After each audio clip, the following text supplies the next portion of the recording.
হৃদরোগ এবং শ্বাসকষ্টের স্প্রের প্লাস্টিক বোতলকে সাধারণ প্লাস্টিক ধরে 4 থেকে 5 গুণ বেশি শুল্ক ধরায় উৎপাদন ব্যয় বেড়ে যাচ্ছে।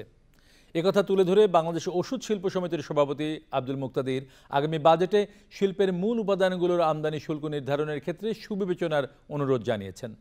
নতুন রপ্তানি বাজার ধরতে ভিনদেশে ক্লিনিক্যাল ট্রায়াল এবং অফিসের ব্যয় নির্বাহের জন্য পাঠানো অর্থের উপর 40% কর বসানোর বিষয়টিও বিবেচনা করার আহ্বান জানিয়েছেন তিনি। রিজভিন ওয়াজের রিপোর্ট। ওষুধ শিল্পের কাঁচামাল তথা মূল উপাদানের আমদানি শুল্ক গড়ে 7.5%। প্যাকেজিং সহ অন্য অনুষঙ্গের শুল্ক 15.5%-এর বেশি নয়। তবে এইচএস কোড জটিলতায় অনেক সময় এটা সর্বোচ্চ 25% হয়ে থাকে। করজাল সম্প্রসারণ না করে যারা কর দিচ্ছে তাদের থেকে আরও বেশি রাজস্ব আদায় করতে গিয়ে শুল্ক কর্মকর্তাদের হয়রানির বিষয়টি সরকারের সর্বোচ্চ মহলের নজরে এনেছেন ব্যবসায়ীরা। হৃদরোগী যারা, তাদের বুকের ব্যথা হলে নাইট্রোগ্লিসারিন স্প্রে নিতে হয় মুখে, এবং একটা খুবই স্পেশালাইজড স্প্রে। যারা হাঁপানি রোগে ভোগেন তাদের রোগটা কিন্তু শুরু হয় নাকের থেকেই, সুতরাং এখানের জন্যে নেজাল স্প্রে ব্যবহার করতে হয় প্রতিদিনই। এই সমস্ত আইটেমগুলি অত্যাধিক স্পেশালাইজড এবং এগুলি একটি প্লাস্টিক আইটেম। তো হঠাৎ করে আমরা দেখছি এগুলিকে সাধারণ প্লাস্টিক আইটেম হিসাবে তারা বর্ণনা করে এইচএস কোড চেঞ্জ করে, যেখানে আমরা 15% ডিউটি দিতাম সেখানে 127% ডিউটি দিতে হচ্ছে, 106 থেকে 127।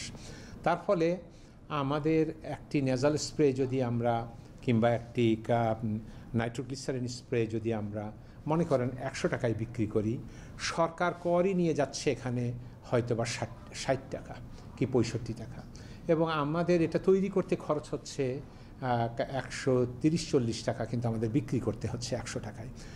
আমরা আশা করেছি যে কর কর্তৃপক্ষ এটা অনুধাবন করবেন এবং তারা ওষুধের কাঁচামাল এবং অ্যাক্সেসরিজের উপরে যে ডিউটি সিলিং দেওয়া রয়েছে তার উপরে যাবে না।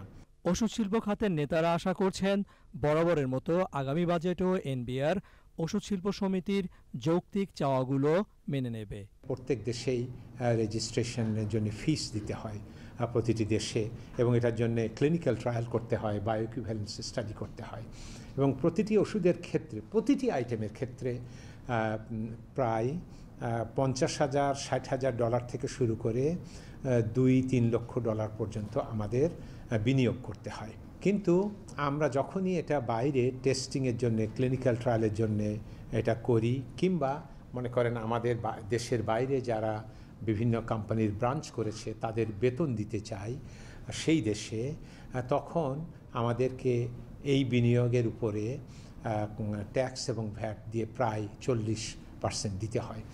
তো যদি একটি ব্যবসা সম্প্রসারণের আগেই আমরা অন্য দেশে ক্লিনিক্যাল ট্রায়াল করব এবং রেজিস্ট্রেশন খরচ করব, তার উপরে যদি 40% ট্যাক্স দিতে হয়, তাহলে পরে এই কার্যক্রম চালানো অত্যধিক কঠিন। শিল্প মালিকদের আশা অর্থনীতিতে চলমান খারাপ সময় দ্রুতই কেটে যাবে।